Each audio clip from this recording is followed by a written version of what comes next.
Hallo zusammen, liebe Kinder. Schön sind ihr wieder dabei. Aber ja, ich weiss gar nicht, wie ich euch eigentlich so begrüßen soll, weil irgendwie bin ich ein bisschen überfordert. Ja, und wir wissen gar nicht so recht, sollen wir jetzt traurig sein, weil es vorläufig die letzte Sendung ist, oder sollen wir uns freuen, weil wir uns dann dafür wieder in der Gemeinde sehen oder in der Sonntagsschule? Ja, eigentlich ist es mega cool, wenn wir uns wieder sehen und können miteinander Geschichten von Jesus hören und auch zusammen singen. Oder was meinst du? Ich sehe das genauso, aber der Kasil hat das nicht gekannt. Und er hat auch nicht den Jesus gekannt, der ihn so wunderbar gemacht hat und ihn liebt. Aber wie Josheba letztes Mal erzählt hat, hat das Gott so geführt, dass der Kasil Leute kennengelernt hat, die ihm von Gottes Liebe erzählt haben. Und so hat Jesus ihm neue Hoffnung geschenkt, wie wir es auch im nächsten Lied miteinander singen wollen.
Wie hat der Kasil wohl auf die Einladung der Kinderkirche reagiert?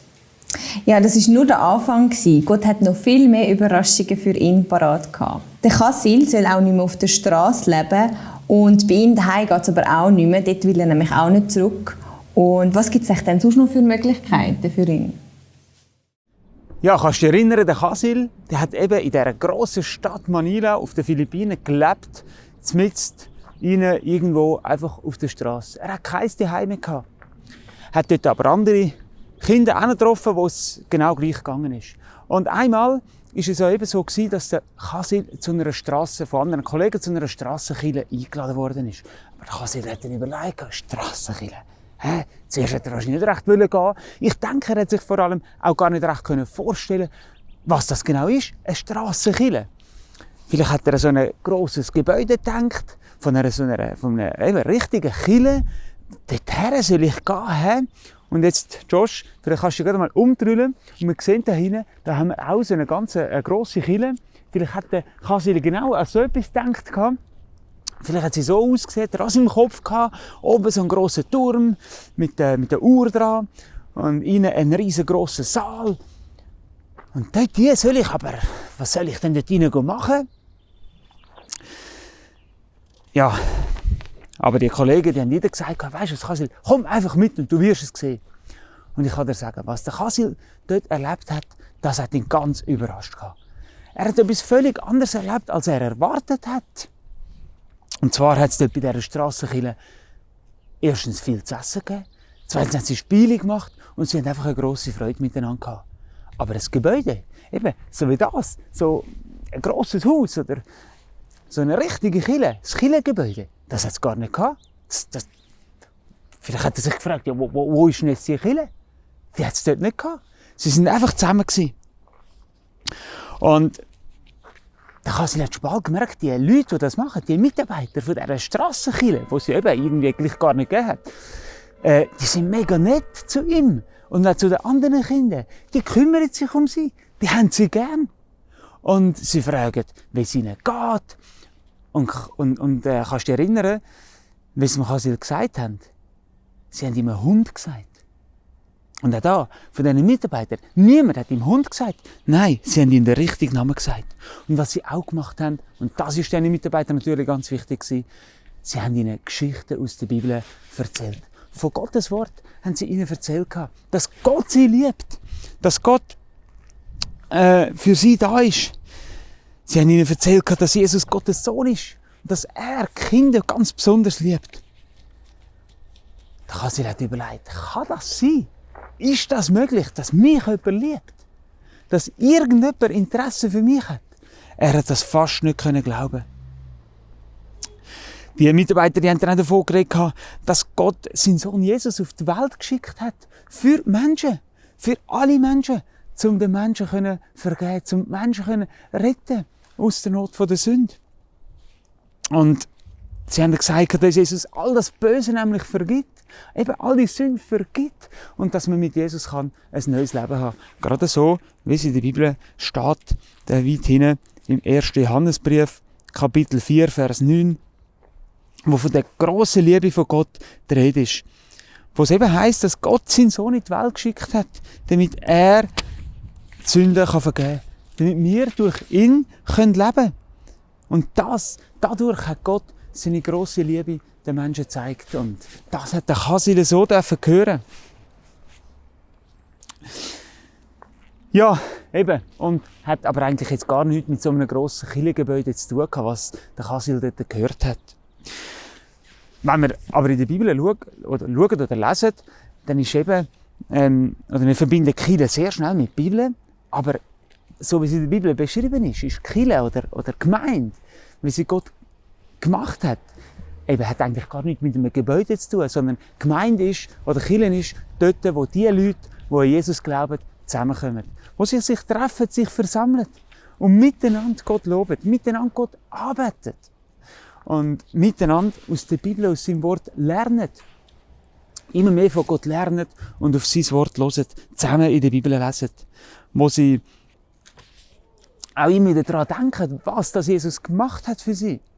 Dass er, wie ich vorher gesagt habe, auf die Welt gekommen ist und für die Menschen gestorben ist, aber wieder auferstanden ist. Was er gemacht hat und wo sie auch zusammen eine wunderbar schöne Gemeinschaft dürfen haben.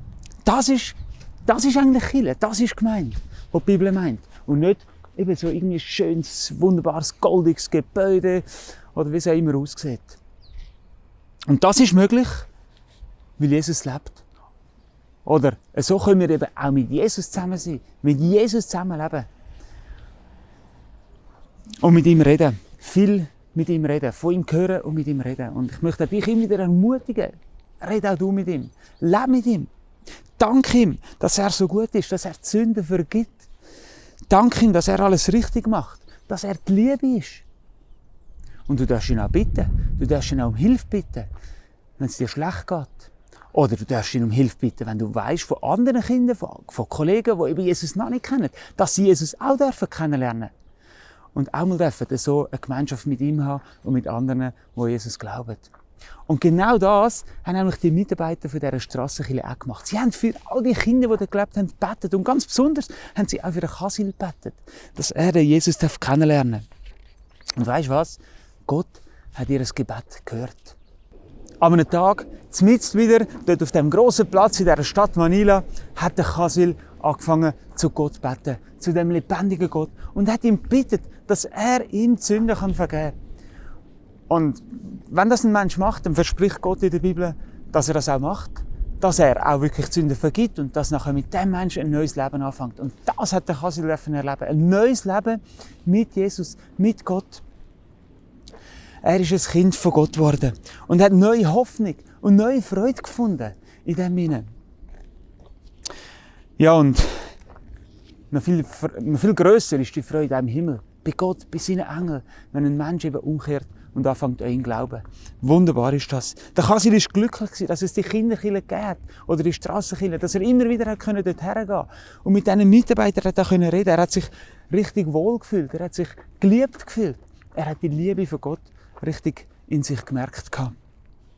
Und er hat gewusst, er ist nicht mehr allein. Gott ist jetzt nämlich, oder Jesus ist durch seinen Heiligen Geist in ihm hinein.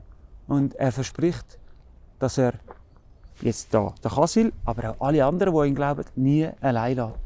Er ist immer bei ihm.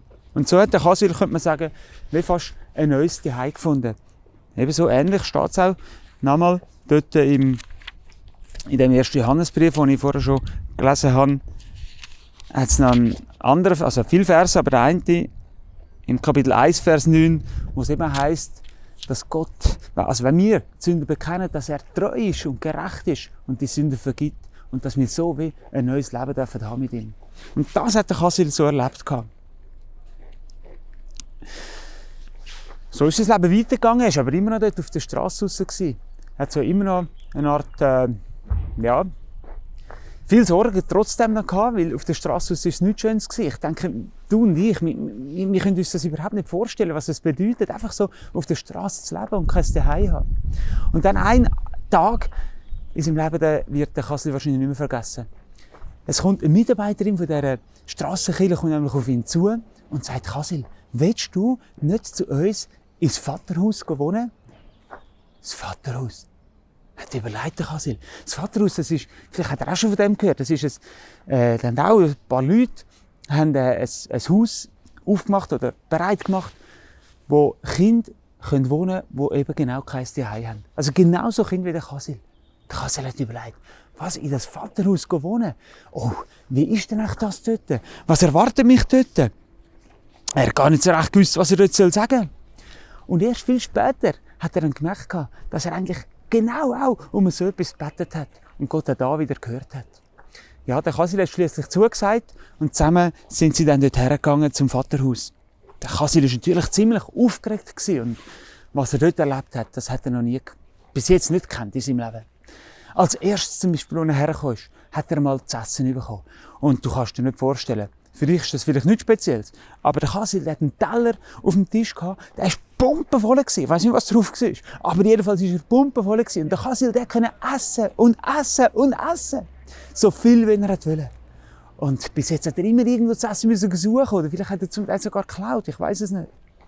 Jedenfalls hat er so viel zu essen gehabt, wie er wollte haben. Er hat es fast nicht fassen. Aber noch mehr hat er dort erlebt. Zum Beispiel, also dort am Abend war er natürlich müde, wollte schlafen, aber so, wenn er in seinem Zustand war, hat er noch nicht schlafen. Er war richtig dreckig, kaputte Kleider hatte er gehabt. Und so sind sie das erste Mal, haben sie ihn in die Badewanne gesteckt und er hat all den Dreck abtuschen. Am Kasil hat das richtig gut. Einfach so ein bisschen wunderbar warmes Wasser über sich ablaufen lassen. Richtig herrlich, er hat es richtig genossen. Und nachher ist es weitergegangen, jetzt gehen wir schlafen. Die Mitarbeiter sind so freundlich gewesen, sie haben ihm das ganze Haus gezeigt und eben auch sein Zimmer. Das hat er mit ein paar anderen Buben dann teilen. Und die Mitarbeiter haben gesagt, schau mal, Kasil, da ist dein Bett. Da darfst du schlafen, in diesem Bett hinein. Der Kasil wieder. Was? Ich darf in einem Bett, also ein richtiges Bett, darf ich auch zum Schlafen? Auch da wieder für uns. Ja, ist ja ganz klar, dass wir ein Bett haben. Der Kasil, der hat noch nie in einem richtigen Bett geschlafen. Das erste Mal war das. Er hat es fast nicht fassen. Richtig grosse Augen hat er gemacht. So weich war es, so fein geschmeckt hat es. Die Matratze und die Decke. Wirklich wunderbar. Am Kasil ist es so, ja, hat er so ein anderes Leben jetzt bekommen. Das eine ist das Leben, das er mit Jesus angefangen hat, und jetzt auch das Leben neu in diesem Vaterhaus. Wunderbar war es für ihn. Und was er aber besonders geschätzt hat, einfach die Ruhe und der Frieden, den er bis jetzt gar nie hatte. In der Straße, auf dem grossen Platz, wo er einmal war, wo er irgendwo da auf einer Stege geschlafen hat, hat er immer Angst haben, dass ihm etwas geklaut wird oder dass einem etwas macht, dass er verletzt wird oder irgendwas. Und da hat er einfach in Ruhe und Frieden jetzt schlafen. Ja, für ihn hat ein ganz neues Leben angefangen. Natürlich hat er jetzt zuerst das ganze Haus, den ganzen Ablauf, die anderen Kinder, die anderen Mitarbeiter müssen kennenlernen, aber er hat es richtig genossen. Und ein besonderer Tag ist gekommen, den er auch nie mehr vergisst. Und zwar war es sein Geburtstag. Der 10. Geburtstag, bereits in der Zwischenzeit schon. Und das ist, die Leute, die haben ein richtiges Fest gemacht aus seinem Geburtstag. Auch da wieder, weil wir das wahrscheinlich auch immer erleben. Wenn ich Geburtstag habe, wenn du Geburtstag hast, dann wird doch da ein Fest gemacht. Für uns ist das etwas Gewöhnliches, etwas Normales. Der Kasil hat das noch nie erlebt, dass man für ihn ein Fest gemacht hat oder Geschenke. Ja, das hat er überhaupt nicht gekannt. Es hat sich bis jetzt niemand wirklich für ihn interessiert. Und jetzt machen die Leute ein grosses Fest für ihn. Er steht wirklich im Mittelpunkt. Der Kasil hat es wirklich genossen. Und Mitarbeiter dort in diesem Haus, die haben viel für ihn gebeten gehabt. Dass Gott bei ihm ist und dass Gott ihn weiter kann verändern. Ja, so hat er wirklich am meisten das genossen, einfach eben, dass er geliebt wird und dass er da einfach in Frieden und in Sicherheit kann leben kann. Und er hat so immer mehr die Liebe von Gott gespürt und gemerkt, ja, er ist wirklich da und er hat mich gern, er hat mich gemacht. Aber in dem Vaterhaus hat es natürlich auch Regeln gegeben, wo er sich daran halten musste. Er musste arbeiten.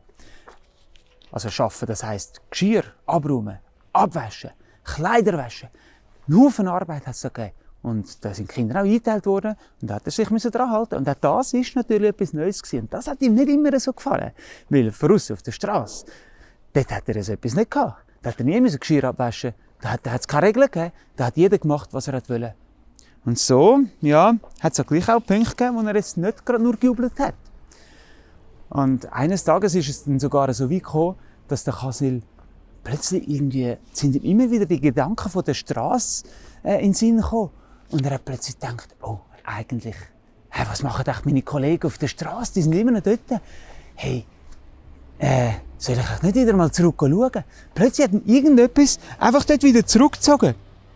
Er hat wahrscheinlich selber nicht recht erklären was. Er hat wieder auf die Straße zurück. Einfach ein bisschen schauen. Schon nicht immer wieder dort wohnen. Für das hat es ihm zu gut gefallen, da im Vaterhaus. Aber irgendetwas hat ihn einfach dort zurückgezogen. Und prompt ist es so weit gekommen, dass er eines Tages einfach davon gerannt ist vom Vaterhaus. Zurück zu dem Platz, zu dieser Straße, wo er immer gelebt hat. Natürlich hat er niemandem Bescheid gegeben, weil er hat genau gewusst, das hätte er nicht dürfen. Einfach so wegrennen. Aber er hat es einfach gemacht. Und so war er dort. Ich weiss nicht, ob ihn die einen schon angefangen haben zu vermissen. Aber er war dort auf diesem Platz und hat da rumgeschaut. Wo sind meine Kollegen? Wo sind alle anderen? Aber er hat niemanden gesehen. Doch jemand anderen hat er gesehen. Er hat dort einen grossen Schreck bekommen. Er hat Mitarbeiter von dieser Strassenkirche entdeckt. Oh nein! Sie haben ihn auch entdeckt! Was jetzt? Das darf doch nicht wahr sein! Nein! Oi, wenn jetzt sie kommen, ich komme sicher grossen Ärger über. Ich darf sicher nie mehr zurück in das Vaterhaus. So hat er gedacht. Und tatsächlich ist es so gekommen, dass eine Mitarbeiterin von der Strassenkirche zu ihm gekommen ist und ihn angesprochen hat: Kasil, was machst du da? Und natürlich hat sie nicht so grosse Freude gehabt, dass er einfach von daheim weggegangen ist. Aber sie haben dann dort auf dieser Strasse miteinander auch wieder reden und sie haben das alles klären. Der Kasil hat erzählt, was in ihm war oder dass er eben selber eigentlich gar nicht recht gewusst hat, warum er weggegangen ist. Ich denke sogar, dass er sich nachher wieder auch für das entschuldigt hat und die Mitarbeiterin hat ihm vergeben. Und er hat tatsächlich wieder zurück ins Vaterhaus. Ja, dort war sein Zuhause. Sein Zuhause auf der Welt. Und das war eigentlich aber sein zweites Zuhause. Und das erste Zuhause war bei Gott, beim Vater im Himmel. Dort hat er gewusst, dort darf er immer sein. Dort ist er geborgen.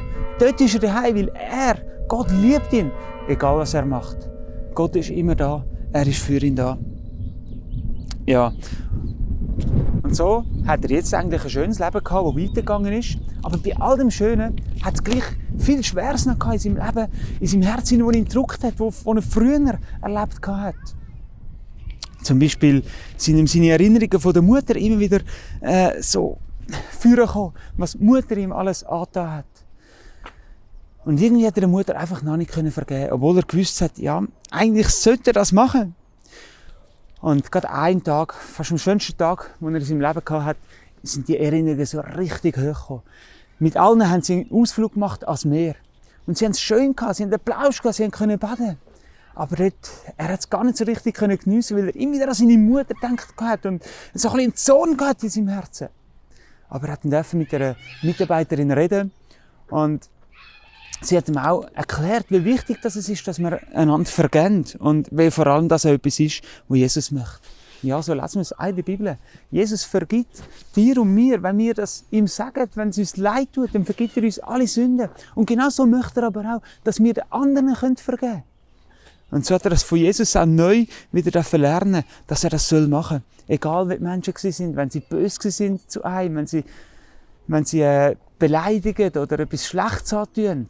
So wie es der Chasil viel erlebt hat. Aber genauso sagt Jesus auch uns, auch dir, auch mir. Wenn andere Menschen uns Schlechtes antun, so sollen wir ihnen gleich vergeben. Und nicht zurückschlagen und Rache machen, sondern vergeben, so wie es Gott uns auch macht. Und so, auch wenn es sehr, sehr schwierig ist, aber so hat das der Chasil machen. Er hat dort bei mir einfach im Gebet seiner Mutter auch vergeben. Und das hat ihn nachher so richtig froh gemacht. Und er hat den Ausflug noch viel mehr geniessen an mir. Die Zeit dort im Wasser auch. Ja. Und von da an hat der Chasil nachher Jesus immer besser kennenlernen. Und ja, auch im Glauben hat er wachsen. Er hat in Gott wirklich den himmlischen Vater gehabt, wo er einen festen Halt hatte und mit ihm gelebt hat. Der Chasil hat aber gleich noch einen Wunsch im Herzen, oder ein Wunsch ist in ihm immer grösser geworden. Und zwar, dass er wieder zurück auf den Platz, aber nicht einfach zum klauen oder andere Sachen machen, sondern zum anderen Kindern auch können von dieser Hoffnung und Freude, die er bekommen hat, erzählen. Dass er anderen Kindern von Jesus erzählen. Und er hat plötzlich einmal gehört, dass es so einen grossen Apfelberg hat und dort haben Kinder geschafft oder müssen schaffen und sind einfach dort gewesen. Und dann ist es noch viel schlechter gegangen als ihm. Und so hat er gewusst, dort gehe ich her. Und diesen Kindern möchte ich von Jesus erzählen. Und eines Tages sind sie dann gegangen, er mit ein paar anderen Mitarbeitern, zu diesen Kindern dort, haben die getroffen, haben ihnen zu essen gebracht und haben sich für sie interessiert. Etwas, was sie eben auch noch nie erlebt haben. Und gleichzeitig haben sie mitten auf dem Apfelberg haben sie ihnen von Gottes wunderbarer Liebe weitergeben und erzählen. Und so auch Gottes Auftrag erfüllen. Ja, Gott liebt wirklich alle Menschen. Er meint es gut und er hat so einen guten Plan für alle, dass er allen am liebsten möchte, eben ein ewiges Zuhause geben, ein Zuhause, das nie mehr aufhört. Möchten wir ihm doch auch noch gerade für das danken. Jesus, wir preisen deinen Namen und danken dir, dass du alle Menschen liebst und dass du alle möchtest bei dir haben. Hilf, dass wir dich, deine Liebe, annehmen im Glauben. Herr, wir danken dir für den Chasil, der das so erleben durfte. Bitte dir aber auch für uns, für andere, die dich noch nicht kennen, dass sie dich annehmen und dich kennenlernen, Herr. Amen. Ja, Gottes grosse Liebe, die ist so wunderbar. Und mit den Fingern kann man die ganz gut zeigen, indem man einfach so eine Herzform macht. Die Liebe von Gott. Das Herz zeigt die Liebe richtig. Und wir möchten jetzt miteinander ein Lied singen, wo es genau um das geht. Gottes grosse Liebe. Die Liebe die ist aber nicht nur so gross, sondern ist viel grösser. Gottes Liebe, und im Lied heisst es weiter, in Jesus sehen wir sie. Ja, in dem, was Jesus gemacht hat, sehen wir die grosse Liebe. Aber die Liebe ist noch viel grösser, weil die Liebe, die gilt nämlich allen Menschen auf der ganzen Welt. Darum ist sie so gross, dass wir sie gar nicht fassen können. Möchten wir miteinander durch das Lied singen, Gottes grosse Liebe.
dem Chasil ein neuer Mensch und er gibt ihm auch ein neues Zuhause.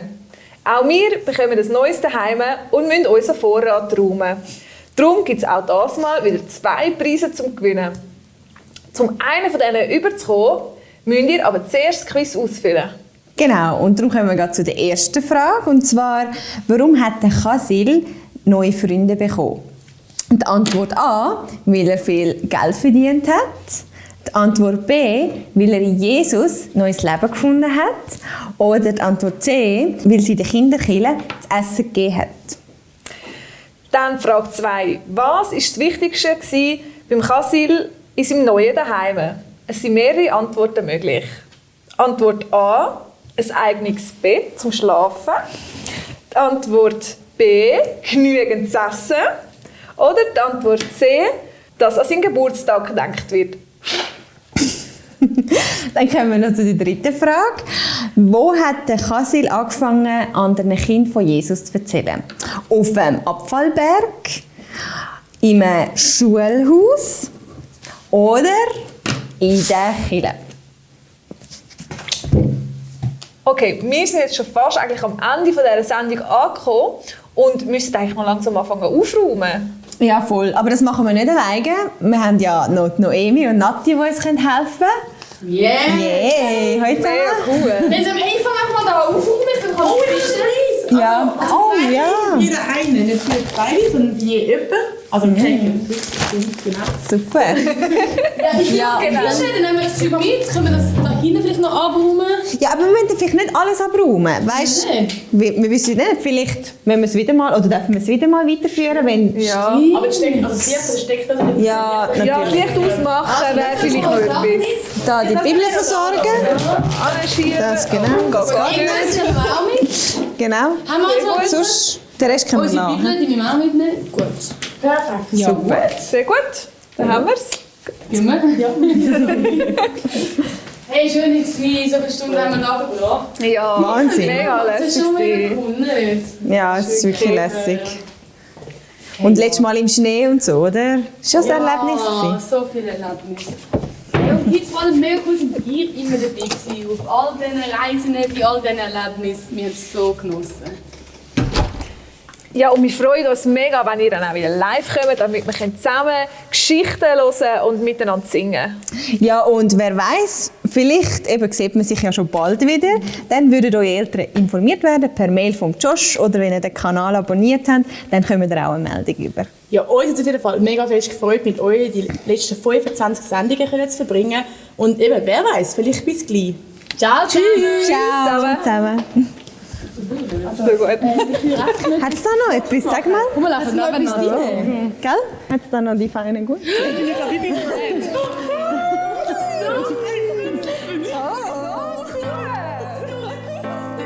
Hallo zusammen, jetzt ist die Sonntagsschule schon vorbei. Für mich war es mega cool, um dabei zu sein und es war ein mega Segen, die ganzen Geschichten von euch erzählen. Ich hoffe, es hat euch auch gefallen und es war für euch auch cool.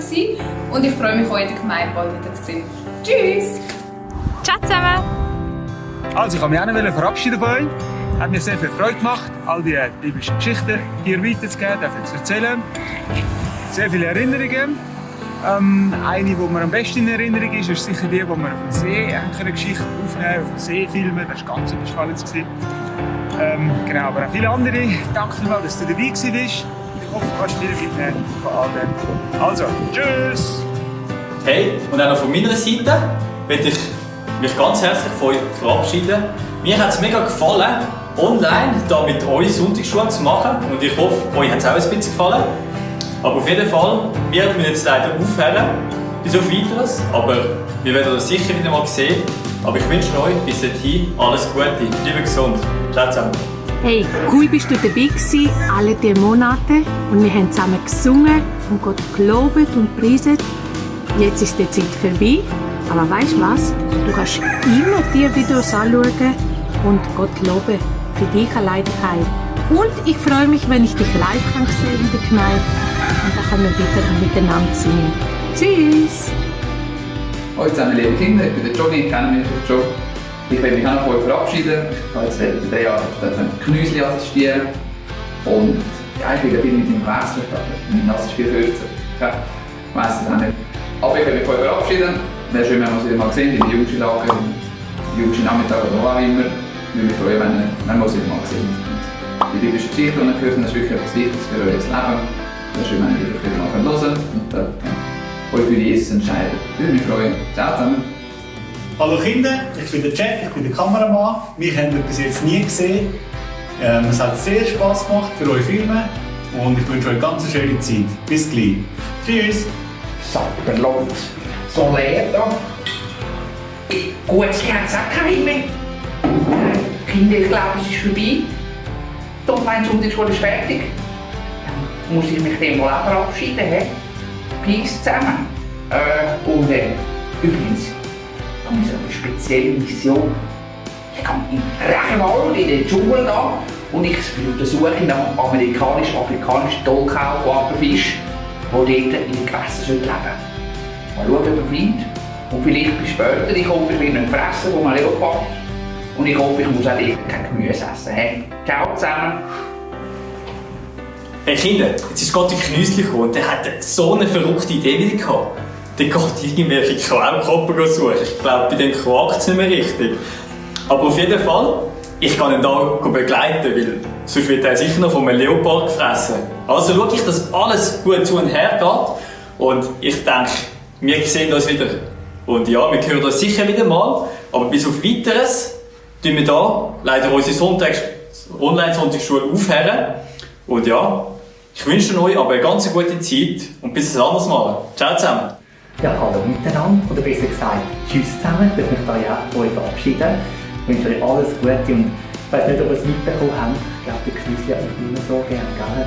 Seit ich da den Gemüsedöner gegessen habe, habe ich da eine Idee. Ich kann mich nämlich umschulen lassen. Ich bin jetzt neu der Grillmeister Küde. Ich mache heute bei der Knüsli ein mega feines, dickes, fettes, knuspriges, saftiges Gemüsespießchen mit Kräuterbutter.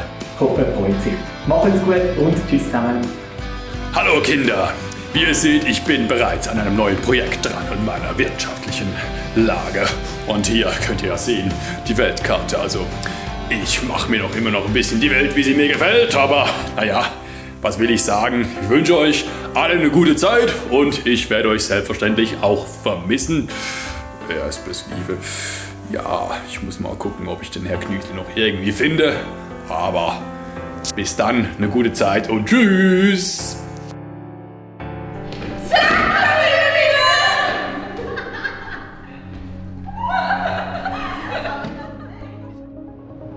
Vielleicht hat sie so ausgesehen, das im Kopf gehabt, oben so ein grosser Turm mit der Uhr dran und innen ein riesengroßer Saal. Und dort soll ich aber, was soll ich denn dort hinein machen? Sie fragen, wie es ihnen geht. Und kannst du dich erinnern, wie sie mir gesagt haben? Sie haben ihm einen Hund gesagt. Und auch da, von diesen Mitarbeitern, niemand hat ihm Hund gesagt. Nein, sie haben ihm den richtigen Namen gesagt. Und was sie auch gemacht haben, und das ist diesen Mitarbeitern natürlich ganz wichtig, sie haben ihnen Geschichten aus der Bibel erzählt. Von Gottes Wort haben sie ihnen erzählt, dass Gott sie liebt. Und das hat der Kasil erleben. Ein neues Leben mit Jesus, mit Gott. Er ist ein Kind von Gott geworden und hat neue Hoffnung und neue Freude gefunden in dem Hinein. Und dann ein Tag in seinem Leben, den wird der Kasil wahrscheinlich nicht mehr vergessen. Es kommt eine Mitarbeiterin von dieser Strassenkirche auf ihn zu und sagt: Kasil, willst du nicht zu uns ins Vaterhaus wohnen? Und so, auch wenn es sehr, sehr schwierig ist, aber so hat das der Kasil machen. Er hat dort bei mir einfach im Gebet seiner Mutter auch vergeben. Und das hat ihn nachher so richtig froh gemacht. Und er hat den Ausflug noch viel mehr geniessen an mir. Gleichzeitig haben sie mitten auf dem Abfallberg ihnen von Gottes wunderbarer Liebe weitergeben und erzählen. Und so auch Gottes Auftrag erfüllen. Ja, Gott liebt wirklich alle Menschen. Er meint es gut und er hat so einen guten Plan für alle, dass er allen am liebsten möchte. Eben ein ewiges Zuhause geben, ein Zuhause, das nie mehr aufhört.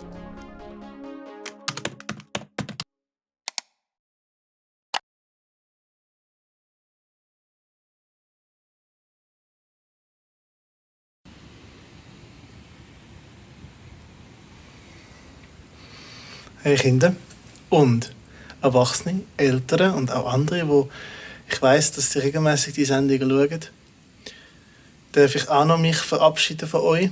Die letzte Sendung ist jetzt dann gerade fertig, wird aufgeladen und morgen zu dieser Zeit haben ihr diese schon schauen, ist sie schon parat. Es hat mich gefreut, dass wir das dann so machen können. Ich bin sehr gerne da involviert gewesen. Ich habe das sehr gerne gemacht. Und gerade besonders, wenn wir auch gemerkt haben, dass wirklich es für euch eine riesige Ermutigung ist, dass ihr das gerne schaut, dass ihr mitmacht, dass ihr mitfiebert, dass ihr euch auch gemolden habt. Das hat uns immer mega gefreut, wenn wir von euch eine Rückmeldung bekommen haben, weil für uns alleine möchten wir die Sendung auch nicht machen. Und es war schön, da zu merken, dass es bei den Leuten angekommen ist, bei euch Kindern ganz besonders.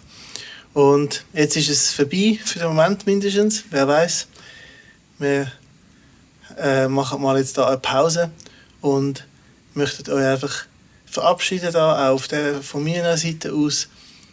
Wünscht euch Gottes Segen, der Herr mit euch und wer weiß, vielleicht sieht man sich bald mal wieder bei uns in der Gemeinde oder auf die eine oder andere Art.